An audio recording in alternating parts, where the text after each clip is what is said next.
Hello, and welcome to another episode of Tavern Watch Plays. Today we are playing our first session of Rebel Scum, an anti-fascist space opera that looks a lot like Star Wars with the serial numbers filed off. But in our case, we're going to file the serial numbers back on. So we got a crew here to play with us. They got a starship, and they are on their way to do some delightful anti-fascist activities. Maybe punch a stormtrooper or six in the face. But let's just go around and get a little overview of who everyone is. I'm going to start at the top with Chris. If I could figure out how to turn my mic on. There it is. So I am playing Varin Jayne. He is a Corellian smuggler.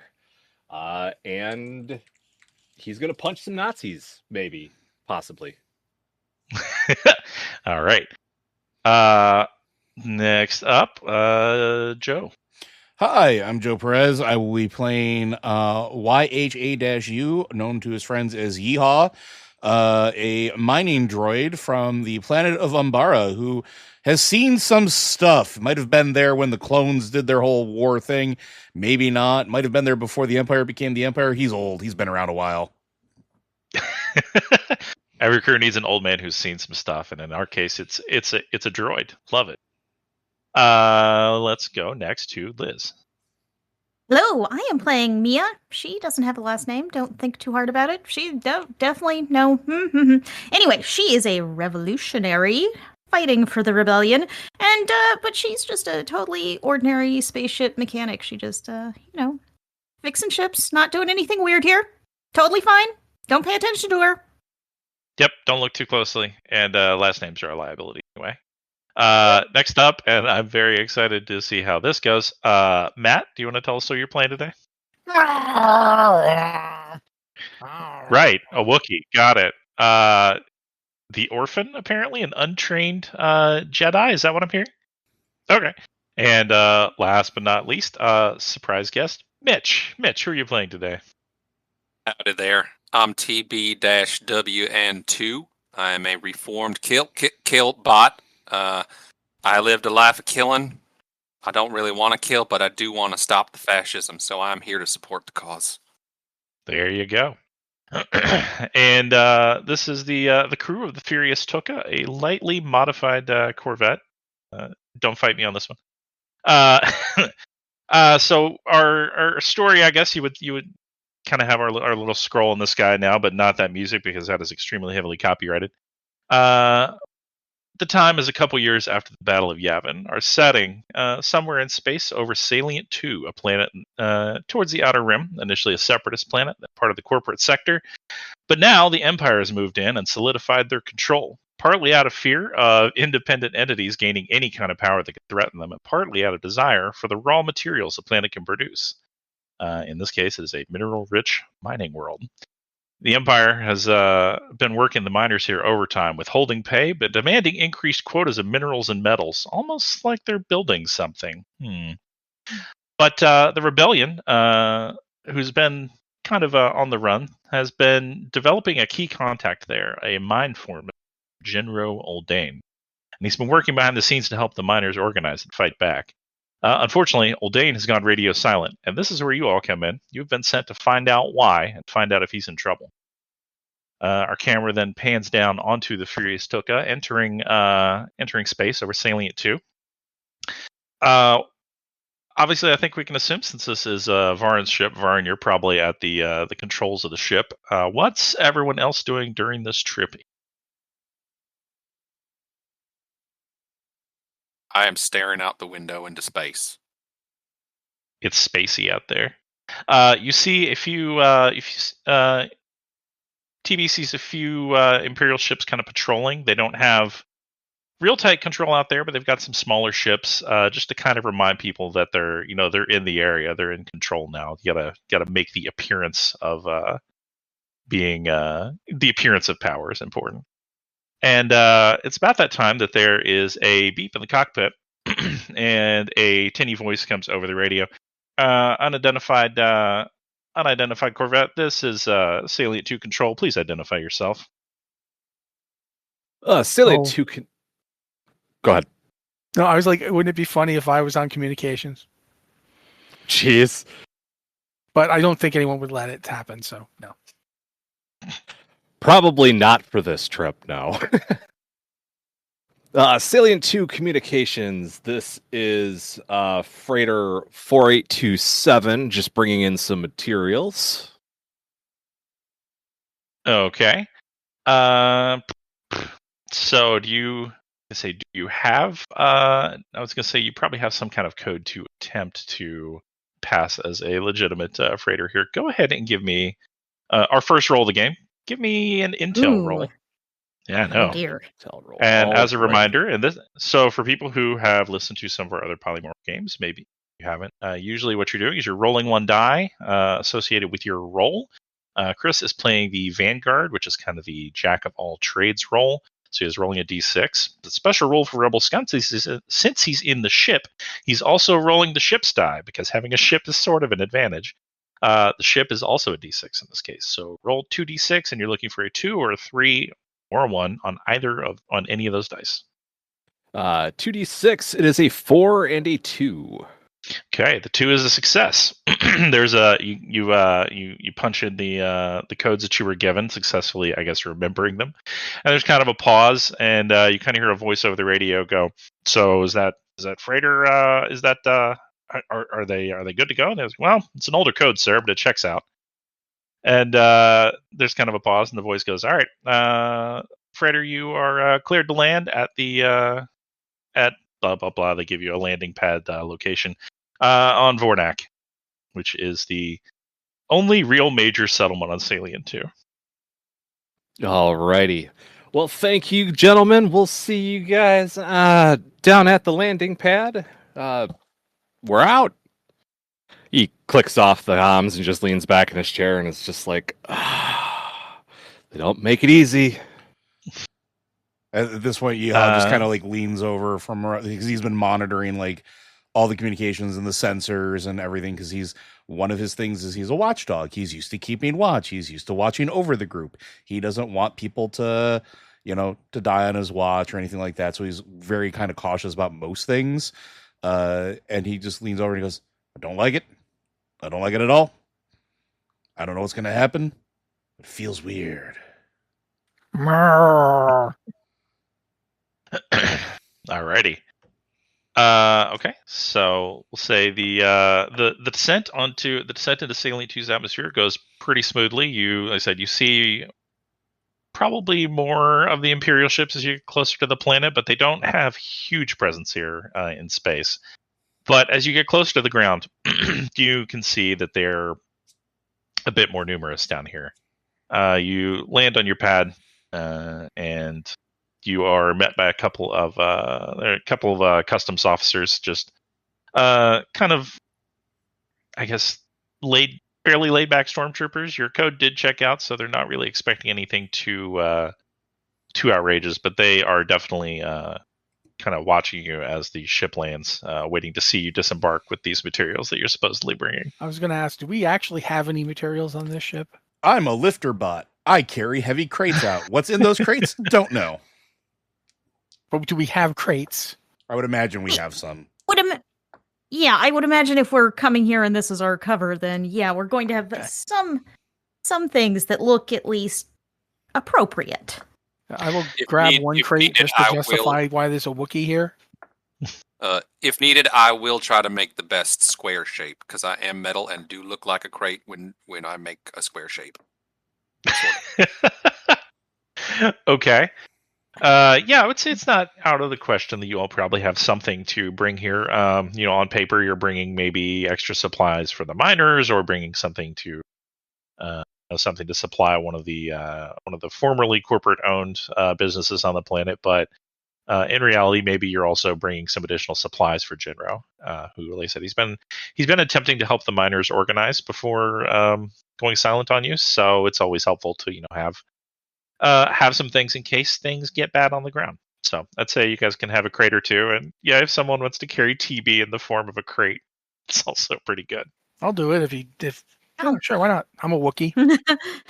Yeah, okay, I will become a cube. I said square before. I meant cube.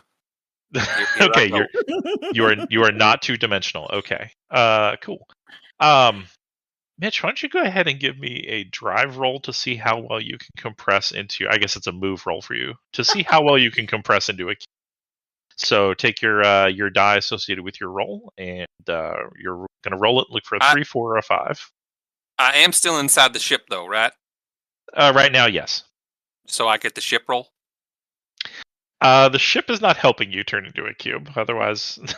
Oh, we are compatriots in metalism, but all right. Oh no, that's one under the couch. Okay. That was a 3. I got a 3. Perfect. Yeah, your TB manages to compress into a cube that doesn't even look like he has any weapons. He just looks like a weird futuristic crate. It's actually kind of spooky how well he looks like an inanimate object now. So yeah, put him on my shoulder. Yeah, the orphan can easily pick up TB, and Yeehal's carrying out a crate as well. And yeah, so you all can disembark onto the pad. And they're just, as you go by, they're going to kind of walk by, kind of got their weapons at their sides. No one's brandishing them or anything. They're just making sure that you're not getting up to any trouble. One of them kind of looks over and goes, take that straight to wherever you're going. And don't hang around here too long. You got it, boss.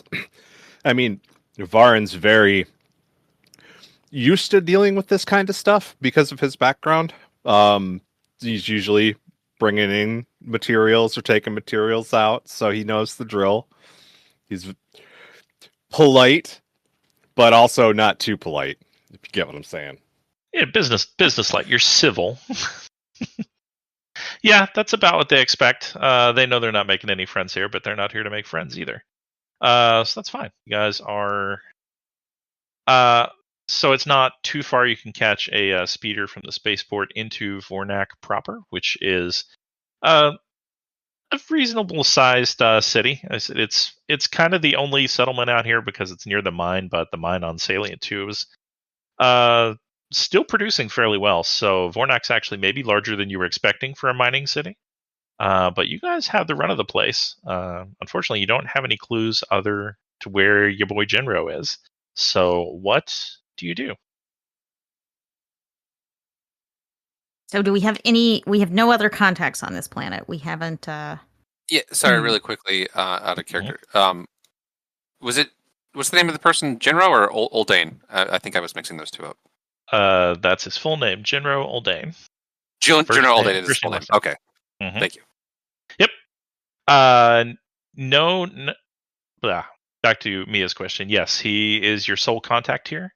Okay. So the rebellion initially didn't have much of a presence here either because this was this was originally part of the corporate sector worlds, which the Empire kind of left alone for a while. But now, after taking a hit with the destruction of their first Death Star, and seeing that the rebellion's an actual threat, they're like, okay, no more independent entities of any kind. So they've kind of crept in here on the border. So where Salient 2 is. Yeah. Jinro is trying to organize the workers, essentially organize the miners. That's the whole purpose. That's the goal. As a former miner, or mining droid, maybe I might have a little insight into, maybe kind of listening or kind of weaving in between the workers as we're trying to make our way, looking like we're working with purpose, but listen if I can see if I can catch anything that might lead us in his direction, like whispered hushes or something like that. I mean, I know where people hide in mining facilities when they don't want to be discovered. Hell, Umbara was an uprising at one point before it fell under the Empire. It's a thing. So I don't know what I would roll for that. That sounds like probably an intel roll to me. I don't have intel on my sheet. I have key, data, mover, blaster, bot, ultimate.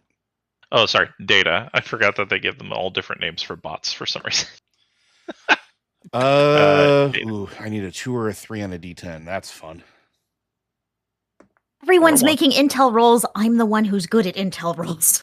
That is a 4 or nothing. Yeah, so a 4 is a failure, but not really any.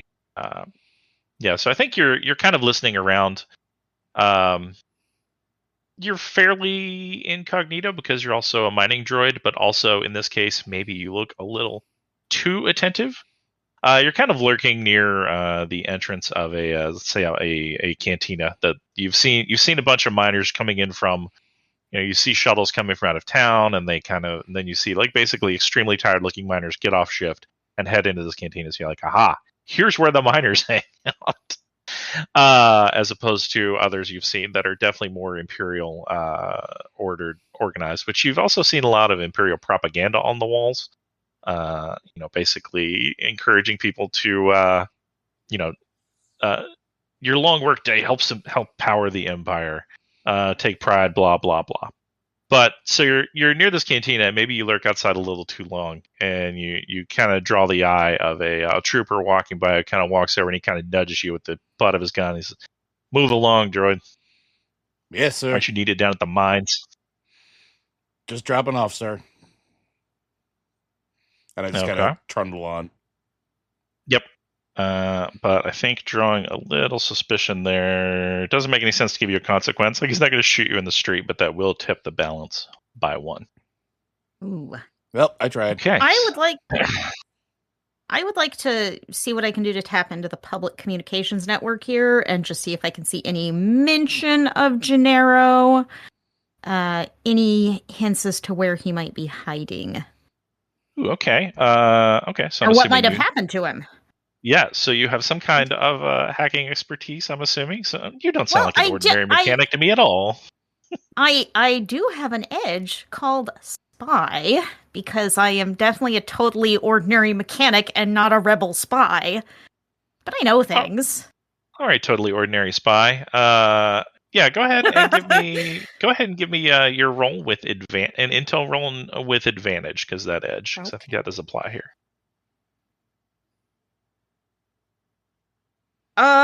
Well, I rolled a 4 and a 1. Which okay. Neither of those are successes on intel, but I think this is a success anyway, either from my key or my ultimate. Yep. It's so in this system, a 1 is key, which is basically you can do it if it makes sense for your class to do it. And 4 in this case is ultimate, which varies according to where the balance is. It starts off towards the light side, but as things get worse, it moves to dark. At the time being, though, it is also a success. So honestly, I'll let you decide which kind of success you actually want, and I'll tell you what you get out of it. But one way or another, you did it. I think I'm going with key, which is the 1, because this is something she would know how to do, and maybe she's fumbling it for a second. Maybe this is an unfamiliar, like maybe she's never actually been on a mining colony, and they use kind of a different sort of slang or communication protocol. But she gets it. This is what she does, because she's a totally ordinary mechanic. Yep. Unfortunately for the Empire, this totally ordinary mechanic is also a revolutionary. I think you find maybe a public communications terminal just designed to be like, to check in and see if you have any messages on the HoloNet. Maybe get spammed with recruitment notices from the Empire. But you and check your shift at the mine, of course. But you managed to get in through a back door to, let's say, probably some message records to communications in and out of the mine. You don't find anything specifically from Jinro, because he's not dumb enough to email the rebellion on a public monitored network. But you do find a message from about a week ago, coincidentally about the same time Jinro went radio silent, talking about how it's basically just like, if you've ever gotten one of those official notices at your job that so-and-so is no longer with the company, so-and-so will be filling their role, we're happy to see them here, and we wish them success in their new, wherever life takes them. There's one of those for Jinro, basically stating that he has stepped down as mine foreman and has been replaced by someone named Bleg. Bleg. And okay. Yeah, we wish Jinro well on his on his future journeys, and look forward to future output and leadership from Bleg.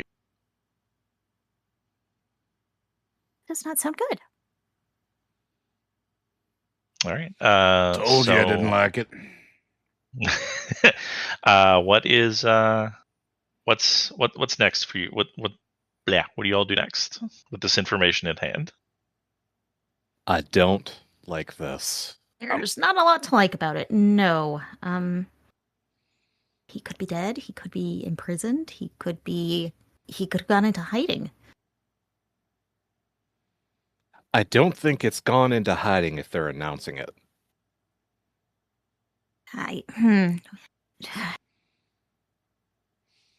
Well, I mean, it could be. They could just be trying to save face with all the people wondering where he went to. I mean, especially... Yeah, you got to say something to all these workers. Yeah, he could have gone to ground, and you have to explain the disappearance so that nobody gets suspicious. I mean, they're evil scumbags, but they're not always dumb. They understand that they need to keep the miners at least, somewhat in a neutral state. They make them too mad, they'll fight back. Make them too complacent, they won't do enough work. Also say, you do find something else that may be of use, even if it's not immediately a clue. You managed to find employee records of the mine. So I'll say you also have the address of where Jinro lived in town. That could be a good place to start. Do we have Greg? What? Sorry. Isn't there a guy named Greg? I thought there was a Greg dude who took over Jinro's job. That's Bleg. Oh, sorry. I misheard. I wasn't being sarcastic. It's the futuristic, distant universe from far, far away version of Greg. Greg. In the distant future past, it's Bleg. Greg Shippo. Fans are going to be like, man, when are you guys going to play Rebel Scum again? I can't wait for Greg Shippo to come back. All right, so like I said, you've still got this cantina here. Maybe somebody could blend in a little better if they tried. You've got Jinro's address. You've got the fact that Jinro appears to no longer be working at the mine. You have a few more leads than you arrived with. What would you like to do next? Do I need to keep carrying him? At some point, I would like to uncube, but I am trying to remain incognito. Maybe somewhere. Yeah, you can find maybe like a shady back alley to put TB down and let him transform. You probably shouldn't just do it in the middle of the street. That'll draw some attention. Soothing Wookiee noises. Oh. That was awful. I'm not doing that again. It sounded a little more like a Murloc. It's a tough sound to get right. It really is. Shout out to actual Wookiees. Go ahead. Could I perhaps use this terminal to see if I could get into any records about Imperial prisoners that have been taken recently?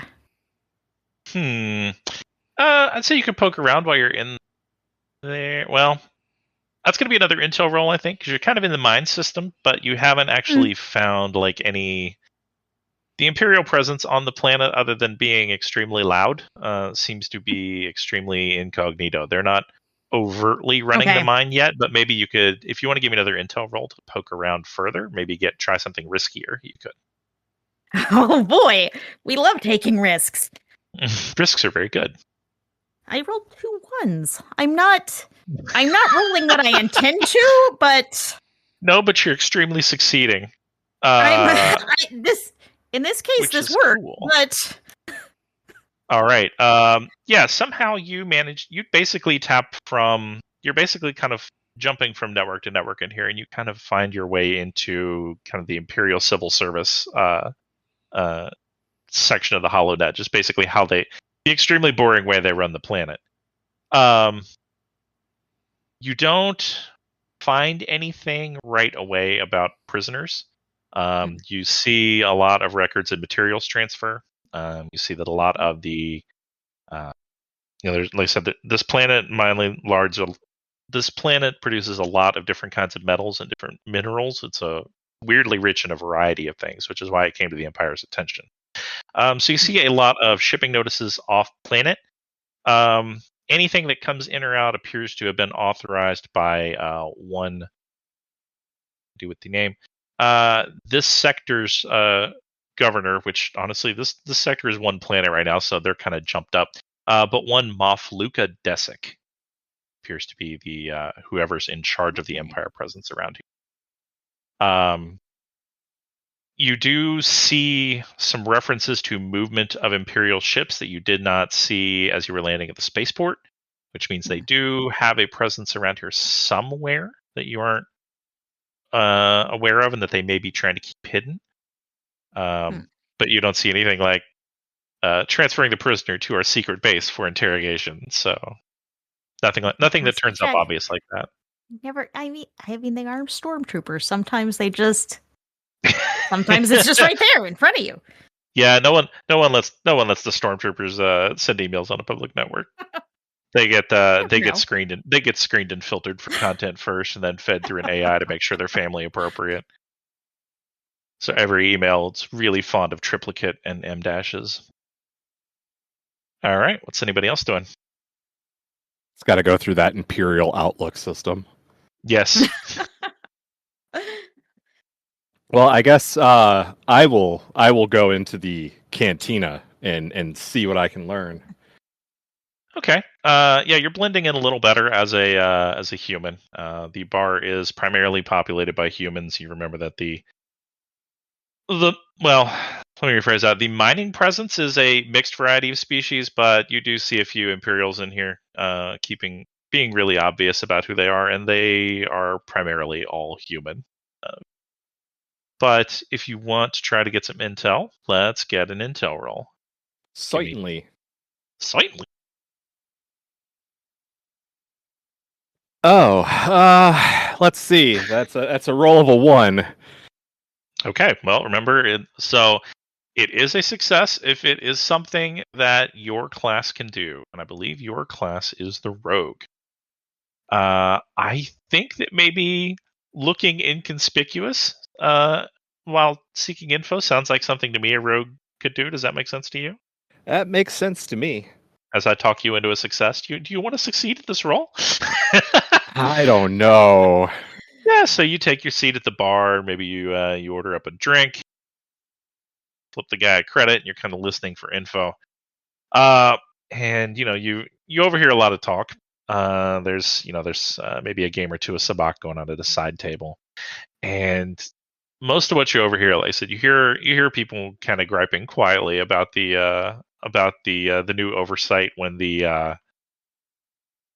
whenever they think the soldiers aren't watching them.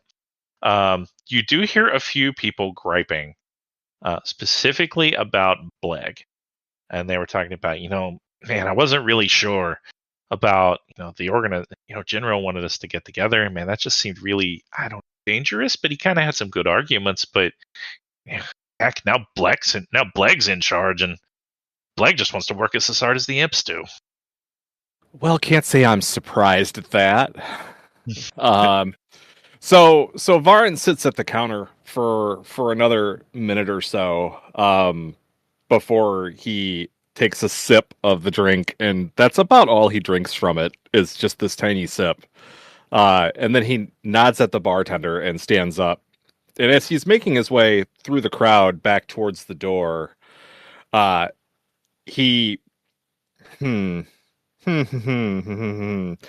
know what? He puts the drink on the table with the miners, and doesn't really say anything. He just winks and then walks out. They're just gonna look up at you and look down at the drink, and they're like, "Thanks, I think." Free drink. Wait, who are you? Yeah, free drink. I was trying to decide if I was going to cause trouble, but it's way too early to cause trouble. You sure you don't want to cause trouble? Okay. It's never too early to cause trouble. Yeah. I mean, I could have gone with him if you really wanted trouble. Yeah, if you want to cause trouble, you seem like the person to cause trouble.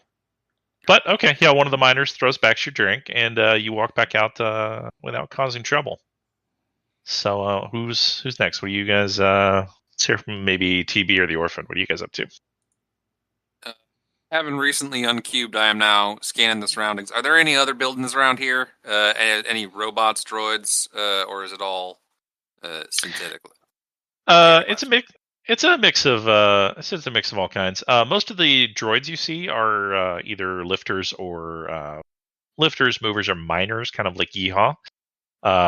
But there's a fair amount around here. Outside of that, mostly, I'd say they're a minority, but they're around here. Do any of the droids stand out to me, or do they all look kind of the same, part of the same machine? Go ahead and give me an intel roll. Let's see if you can see anybody who kind of stands out. Here I go. Or excuse me, data, because you're a droid. Sorry. That was a 6. I do not believe that succeeds.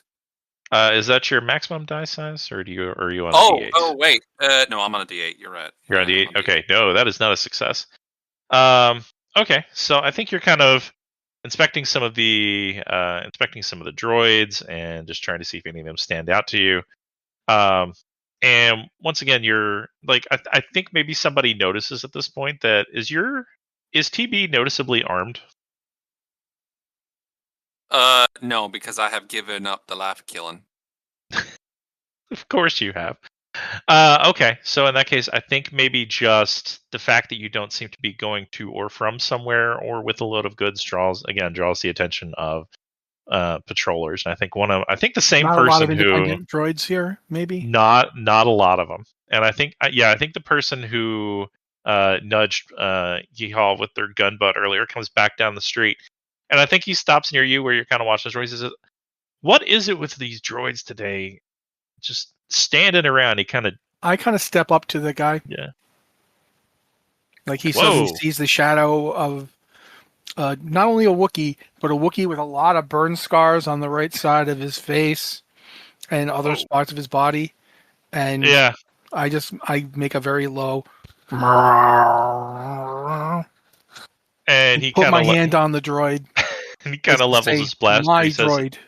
Is that a threat, you big carpet? Now, let's not be calling people names like that. My friend here has a name, and it's the Orphan. What kind of name is that? He's just looking from one to the other because now he's got a droid and a Wookiee backtalking him. It's a identifying name. That's the Wookiee's name. So I'm gonna need you all to move along now because this is a busy town. People can't you're blocking the road. Come on. He's kind of trying to shoo you guys out of the way. I will move along. Yeah, I will turn slightly and walk towards the direction that he's going. So are you following him? No, I'm following the robot. Oh, okay. Yes. I do nod to my Wookiee friend there for having my back. All right. So you all have avoided completely causing trouble, but you are starting to draw some attention in town. I'm actually kind of trying to, because I figure if attention is being paid to me, it's not being paid to other people who are better at this kind of thing.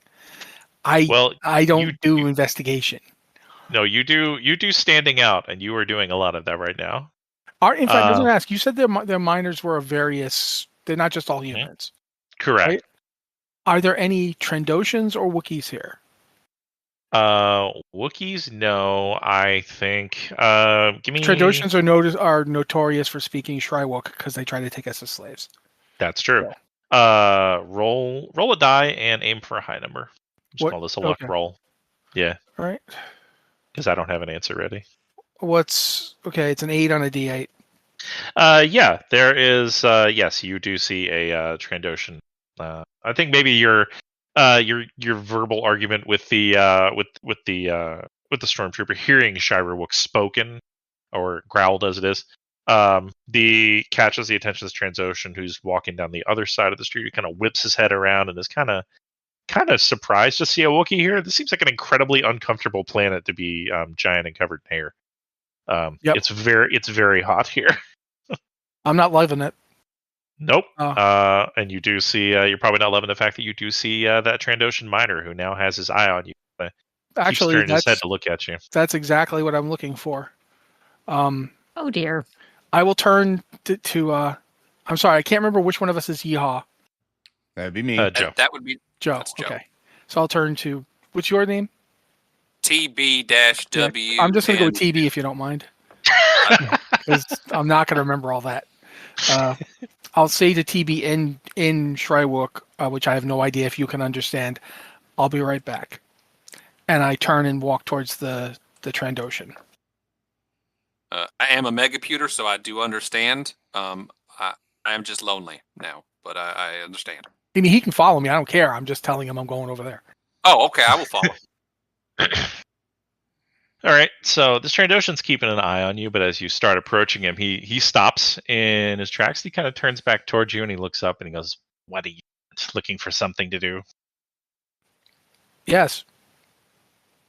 And he just kind of stops. He's, okay.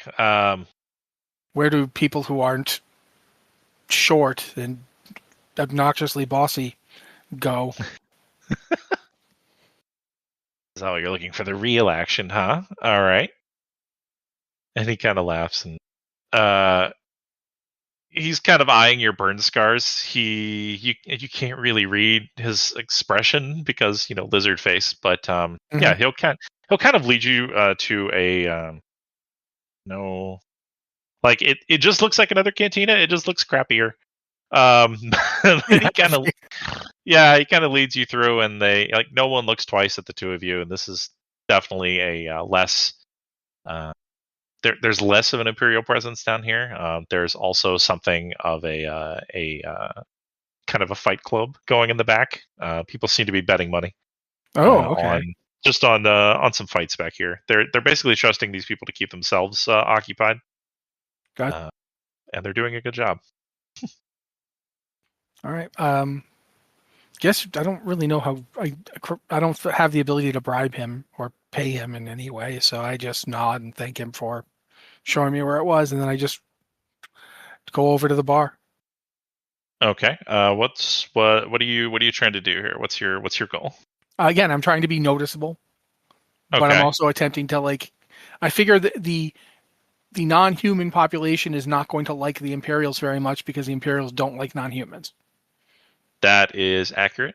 So I'm looking to see if I can ask, without just coming out and going, "Hey, anyone seen that former, mine guy?" But I am going to see if anyone I'm going to wait till I see the bartender. I guess I'll start with the bartender and I'll ask if they know the guy and if they've seen him. Okay. Yeah, that'll be. So that'll be in. Again, if they can understand me. Yeah, I think a fair number of people can understand it, which is weird, but we don't want you just growling at people and not making any headway. Yeah, so we'll say the bartender does understand you. That'll be an intel roll, and if you have any edges that apply here, then it makes sword fighter and telekinesis. So no, not so much. I rolled just 2 dice or just the 1 die? Just the 1 die. Okay. That is a 2. 2 is a success. Yeah. Yeah, I think the guy he kind of looks around and then he kind of leans and he says, he's an Ithorian because he didn't hear from me, but I said General was stirring up some trouble up at the mines. Rumor had it he fell in with the rebellion, but maybe that's maybe somebody was kind of looking to get rid of him. And I said he suddenly stepped down about a week ago, and now we got Bleg in charge. And man, that guy loves imps. He's been working the miners to death out there for them. But yeah, we're not. I said no one's real sure where Jinro disappeared to, but him and his husband both vanished at the same time. It's I don't know if they went into hiding or something bad happened to them, but I wouldn't want to be in their shoes. Can I get the husband's name? Yes. Once. I know you're making it up. Sorry. It's Greg. Yep. Greg. No.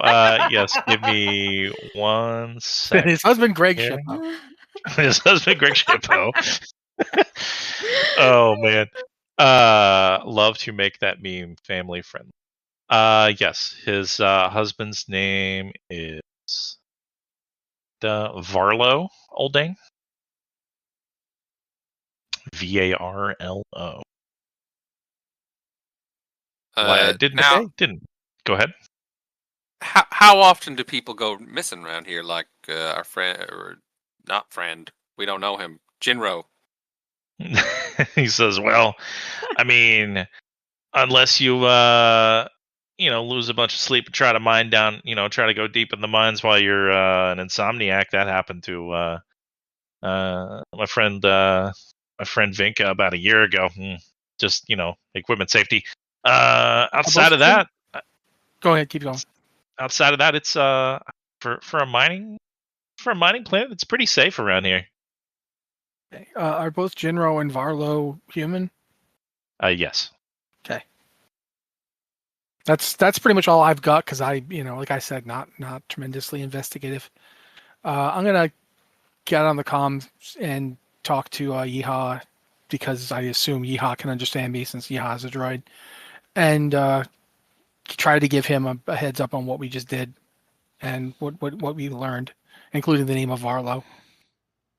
And as that comes through, I basically If you don't understand it, then I'm just going. Yeah, exactly. That's exactly what it is. I'm not a protocol droid. I'm not a megaputer. I'm a mining bot. So you say that, and I'm like, Yep, we understood none of that. Go ahead and let me talk to TB.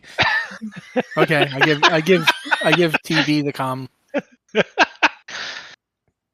Yeah, so our Wookiee friend here and I, we did find out some information. It does sound like Jinro had a husband named Varlo, and they have also disappeared, both the two of them. Jinro, there's not a whole lot of disappearances around here usually, so it is kind of an unusual occurrence. And the person we got this information from said he would not want to be Jinro, so I take that to be bad. And you all said it was a week ago he stepped down?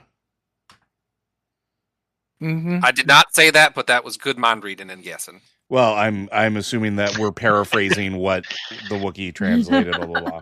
Again, I was paying attention to the story. No, yeah. Yes, you're playing a literal game of telephone. It's great. I'm gonna, while they're doing this, then I'm gonna go see if I can find some low grade clerical bots, or like the ones that aren't like, they're not really made to do anything except for like a single task. So like custodial, but they're like data cognitors, right? They collate data, stuff like that. And I would like to try to interface with one of them as a droid, like do a whole robot to robot thing, and see if I can find any information about like official like resignation, or if there's anything in the systems for like Jinro actually submitting paperwork or whatever, like if there was something that was actually done above board, if that makes sense. Okay, so you're looking for like actual like employment records, like the machine, the machine bureaucracy, basically. And I'm specifically doing this at a robot level, or the bot level, droid level, whatever we're calling it here, because I'm not really good with data, but I'm good at talking with other droids. So if I can get another droid that has that data to essentially like pull it up for me, or give it to me, that's what I'm going to go for. I.e., I'm trying to roll bot, essentially. I appreciate the attempt to roll it there, but bot in this case is just a reworded version of might. Is it really? Yeah, yeah, it is. There is a resolver in Discord chat, but yeah, they just renamed everything for the droids for no reason. Bot is simply what you roll to do something strong as a droid. Picking up the other droids and shaking them. All right, well then I guess data it is. I mean, if you literally want to shake it out of a droid, then that would work. But I want to interact with you bot to bot. Grab. I want to know. I love the idea of I can't really investigate well, so I'm gonna go shake that robot violently. You know what? Might as well. No, I got a 3, so I think that's good. Yeah, 3 is an intel success, so yes. Yeah, I think you find like a little droid that's just like shuffling little like stacks of hollow pads from place to place and putting them into little tubes to file them away in cabinets, God knows where. In like let's say this is like the mining company's like their headquarters essentially on the planet. I love the idea And of a pneumatic tube system where they just shoot data pads through it. yes, that's what you want to do with fragile electronic equipment. Is put it through a pneumatic tube. But yeah, they are essential to bureaucracy. I think this works. I think this works because a mining droid doesn't look out of place, and the robot that the droid you get is low level enough that it doesn't question why anybody would want this. And it gives you basically the hiring and resignation and firing notices for the last month. It probably only operates on a 30-day schedule. You see the notice of Bleg being promoted to head foreman. You do not see any paperwork suggesting that Jinro was retiring or resigning or like even applying for promotion. Like there is no paperwork related to Jinro in the last month of mine paperwork / job shuffling. What about any records of like habitation or like where they were assigned for their living block or whatever? Can I find his address basically? Yeah, so you do have his address from Mia. You get a little more of it here because the housing blocks used to be basically a company town when the corporate sector was in control. They've swapped it over so that now the Imperials essentially bought the building and are leasing it to the miners, which they're very happy about. Not really.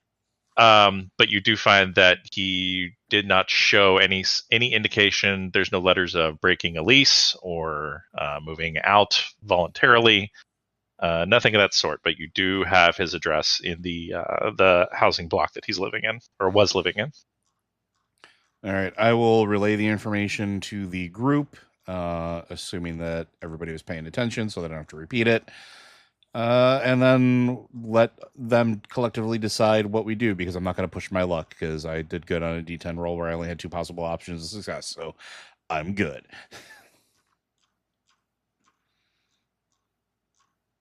I say we go check it out. Yeah, checking out his house seems like the most straightforward line of investigation. It's either that or we just go straight to Bleg. Does anyone want to just go straight to Bleg? No. I want to see about the Fight Club. Oh, that is a good point. I don't know how it's going to help, but you brought it up, so I'm assuming there's something involved here. I did bring it up. Yeah, it's so it's just like I said, it's a thing happening in the back of this cantina. They've got kind of one round room for the actual like patrons to drink, and then one in the back. And periodically, if a couple of them get too rowdy and they have a dispute they can't settle, they go in the back.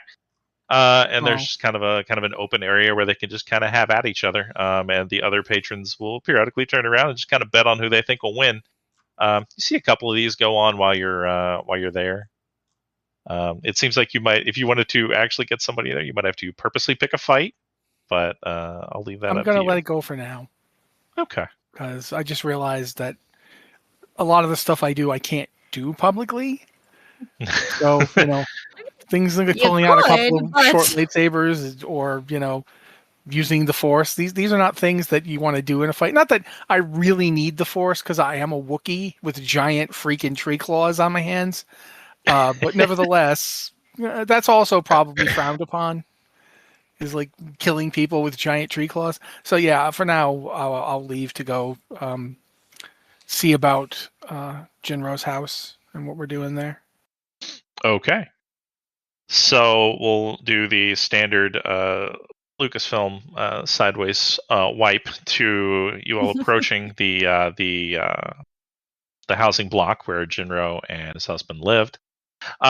It's kind of a non-assuming giant sandstone colored like block of uniformly shaped apartments. You can kind of see, that Jinro and his husband lived up on the 3rd floor out of 5.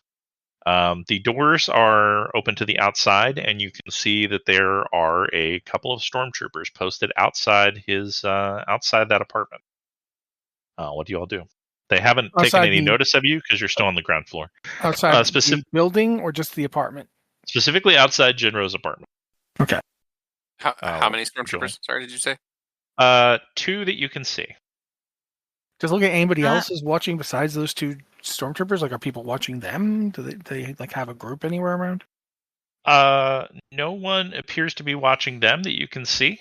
As you get a little closer, you can see that it looks like the door to Jinro's apartment is ajar.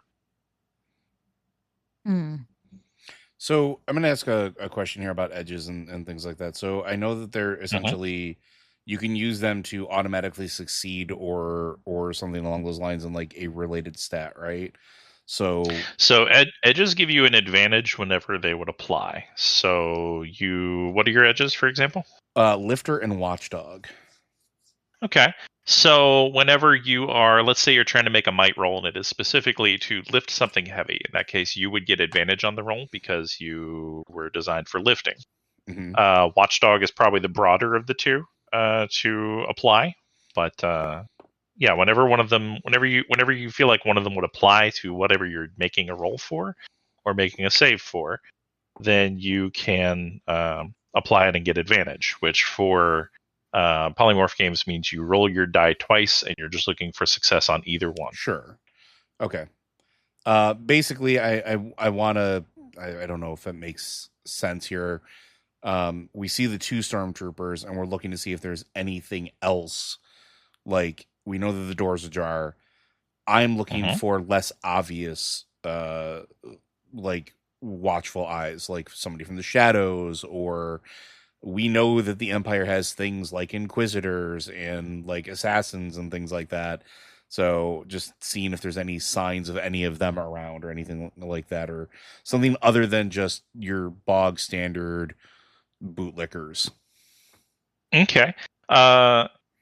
Yeah, I would say give me an intel roll at advantage, because a data roll at advantage because your Watchdog edge does apply here. I would say. That's a 2 and a 10. The 2 is a success. Actually, so is the 10 right now. Yeah, I think maybe what you see. So the stormtroopers are obvious.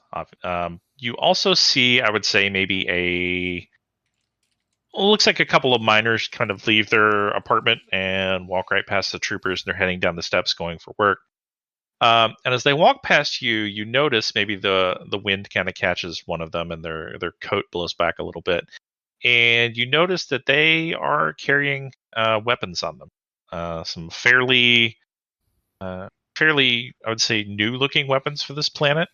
They look like maybe your standard Imperial issue heavy blaster, tucked into the waistband for each of them. They kind of pull their coat back shut and just attempt to look inconspicuous. They're heading in the direction to where you would catch a shuttle back out to the mine. I let everybody know. The only thing I can think of that I can possibly do here is there's 2 things. I could try to get them in the apartment and kill them, or I could try to climb the building because I'm a Wookiee.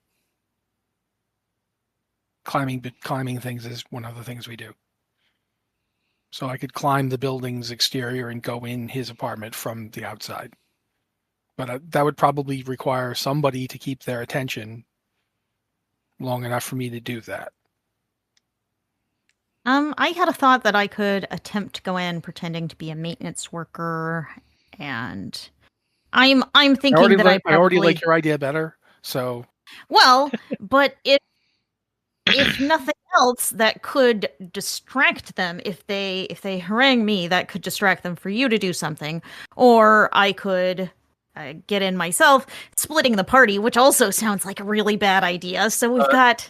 If it does help, I can do a little bit of a bucket shape too. It's not as good as my cube, but it's basically a cube with an open top. So if you need, I will try that. You are really talented. I did not know you were so versatile with these. Like I said, a bucket's basically just a cube with an open top, so it's really nothing.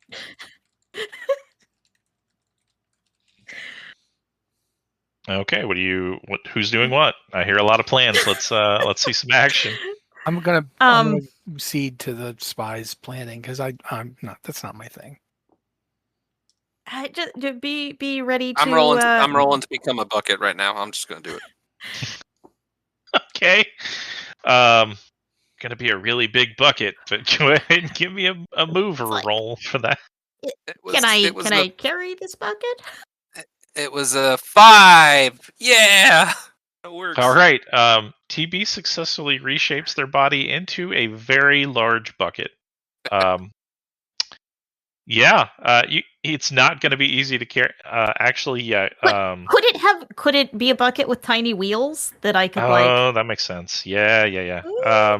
Let's say some tiny wheels pop out too. You're going to have to kind of push them up the stairs, which is going to be tricky. But yeah, let's say you get there with your bucket. You're walking towards the apartment, and one of them kind of puts their hand up and says, "Hold on, ma'am. This apartment's under renovation." Oh, I'm a maintenance worker. I was called here there's some sort of plumbing problem. I assume that I'd have like a bag of tools, which I have put in the bucket, totally organized. I just got called in. I was told to come here, so. Okay, the two of them kind of look at each other, and one of them goes, "Did you call about a plumbing problem?" "No, I didn't. Maybe one of them inside did. Hold on." One of them kind of gets on his comms, and this is kind of your moment to try to convince me. He's going, "Did somebody call about a plumbing problem?" What do you want to do? Because they're about to discover that there's no plumbing problem at this apartment. I mean, it was. Should I at this point? You know what? F it. At this point, there's a Wookiee, and he uses the Force to shove them into the apartment. Suddenly, a Wookiee. Okay, that is definitely a blaster's roll for doing some violence. Yeah. So 4, 5, 6, and 7, and I'm using telekinesis, so I'm basically force shoving them into the room. Yep. So you're going to roll with advantage on this. So roll 2d8 and look for a success. 6 and 7. 6 and 7. Okay, you succeeded. Yeah. So Mia, you're kind of panicking, like, crap. I didn't think they'd actually check on the plan, and then the orphan is there, and then the guards are force pushed back into the apartment. Also, Matt, go ahead and give the orphan your star for committing violence against fascists. Okay. As they are shoved roughly back into the apartment. Yeah, I wasn't trying to be gentle. I was trying to get to. I didn't think you were. You weren't force nudging. No, I was definitely force shoving. All right. What are the rest of you doing? Usually, you say plumbing problems, and that just works. No one wants to talk about. Okay. Going inside as quickly as and as unobtrusively as possible. I'm going in quite obtrusively. Okay. Are they unconscious? No, but they are on the ground, and they are kind of collecting themselves because they were not expecting that. They'll be on their feet before long. That's where they get to hear something about this. Lift me up and smack them with me. I am metal. All right. Should I wait, or should I just say I'm doing this? Other people should have a chance to do things. I don't want to. Yeah, let's find out what Varin and Yeehaw are doing when this goes down.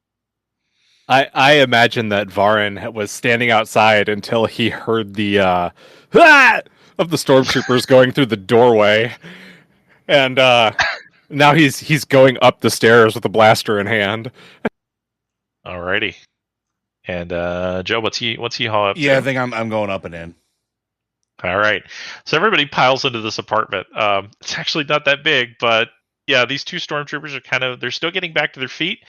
But the noise has drawn an additional 2 out of side rooms. So you have two alert troopers and 2 who are still collecting themselves. What would you all like to do? I would like to bonk one on the head with my meaty mining fist and knock him unconscious if I can.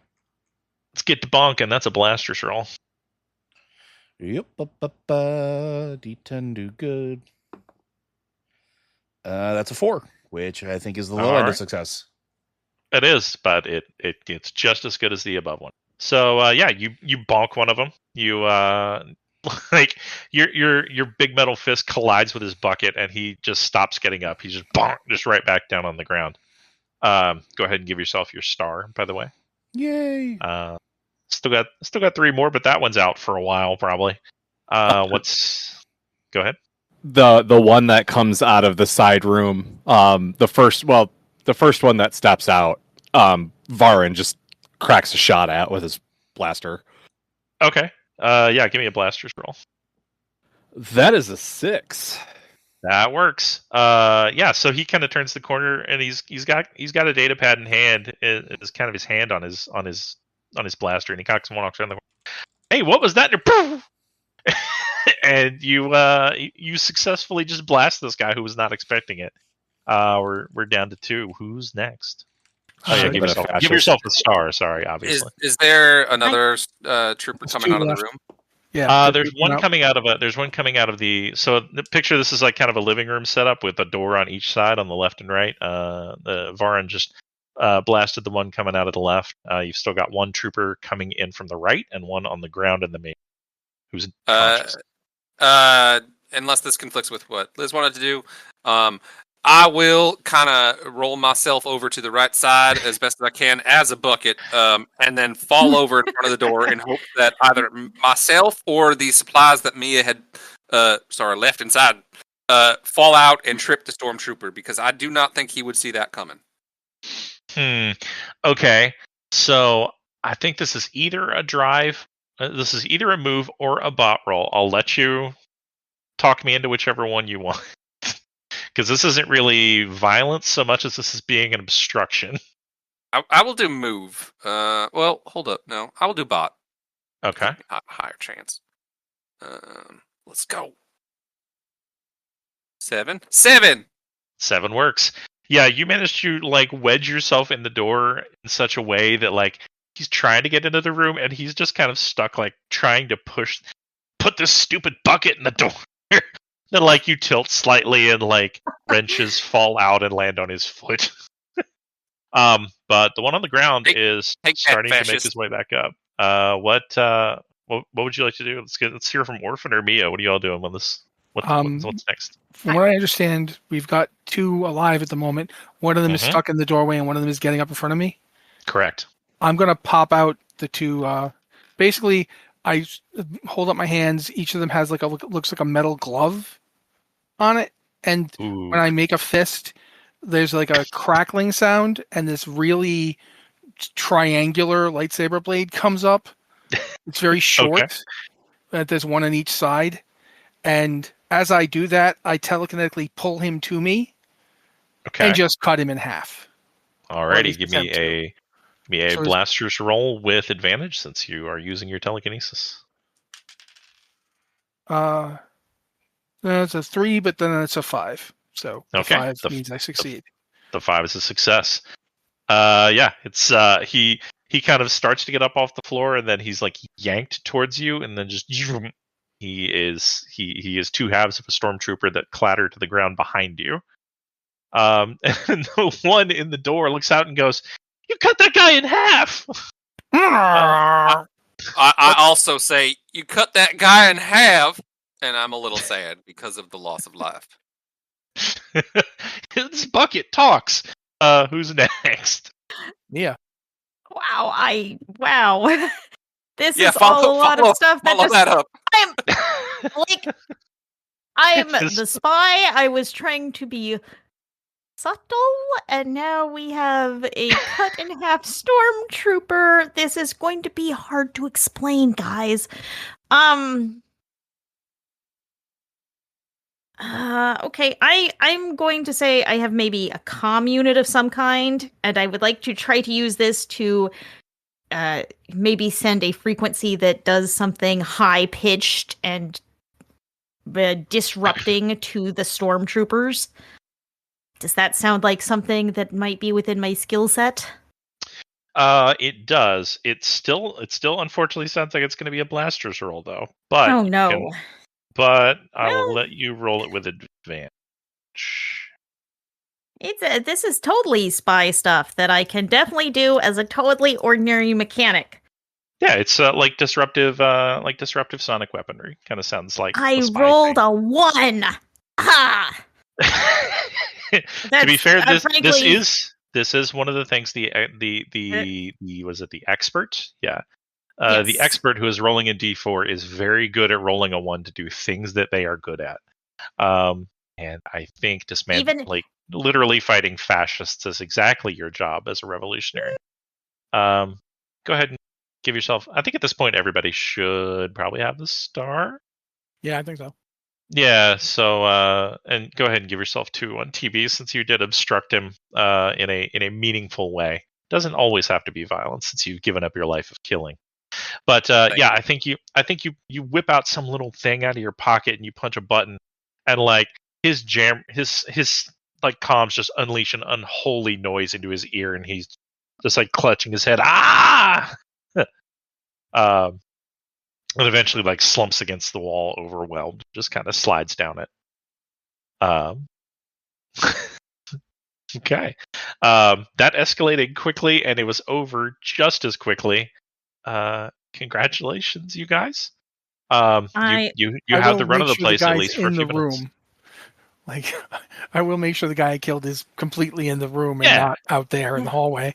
Yeah, he's not like out on the landing being obviously dead. I think the 2 halves are just in Jinro's living room now.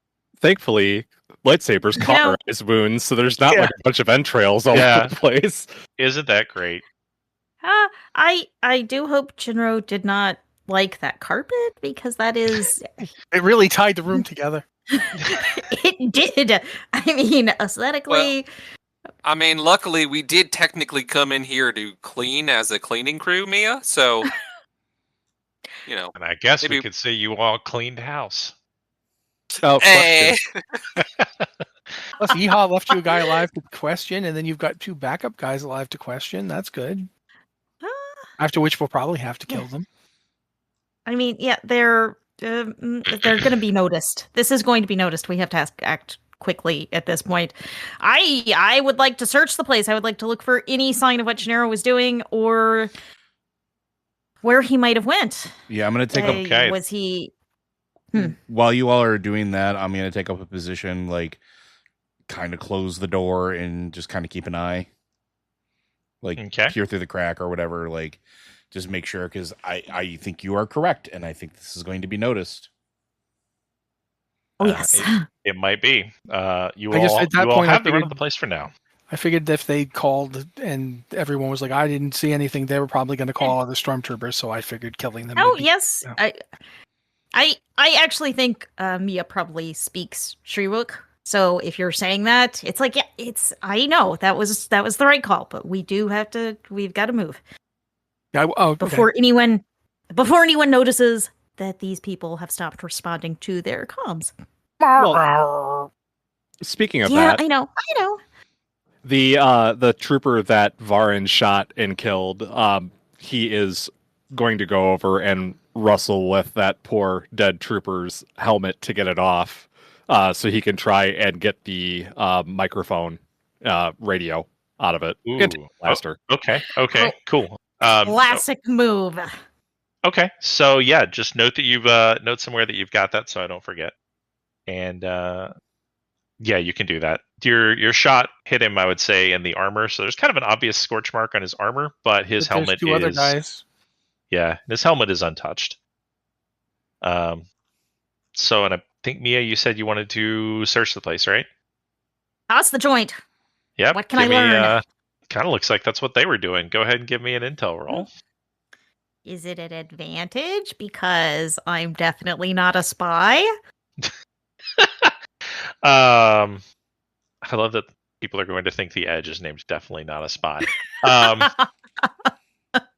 Let's say yes. Go ahead and roll a 1 for me. I rolled a 1 and a 3, so either of those are successes in my case. Shocked. Yeehaw's watching the door, right?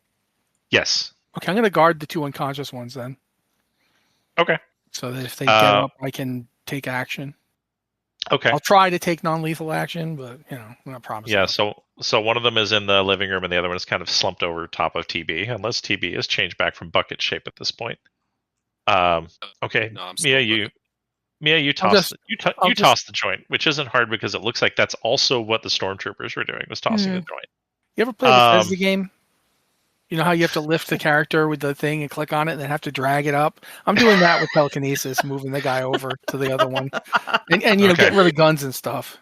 Okay, you clip through the floor now. Oh, God, no. I put a bucket on my head so I don't see myself clip. The thread of fate is severed. Okay, so Mia, you toss the place. A lot of, I said, it's pretty easy because a lot of the stuff that you'd be searching for is out because they were also tossing the place. They are looking for something. But they hadn't found whatever they were looking for yet. And so you find, you're looking around and you find like normal communications. You find like some, General has I would say an encrypted communication that he, completely anonymous, that he uses to get a hold of his rebellion contacts. And I would say probably the last one that you find, and it is from maybe, let's say 9 days ago at this point, is one that just it just says, new governor in town, think they're on to me. And it hits send, and he did not get a response back. And I think that is where we will leave it for episode 1. Blizzard Watch is made possible due to the generous contributions at patreon.com/blizzardwatch. Your continued support means that this podcast site and community is able to thrive and grow. Blizzard Watch supporters enjoy exclusive benefits like early access to the podcast, a better chance at having your question answered on our podcast, or the queue in an ads-free site experience. We'll see you next time.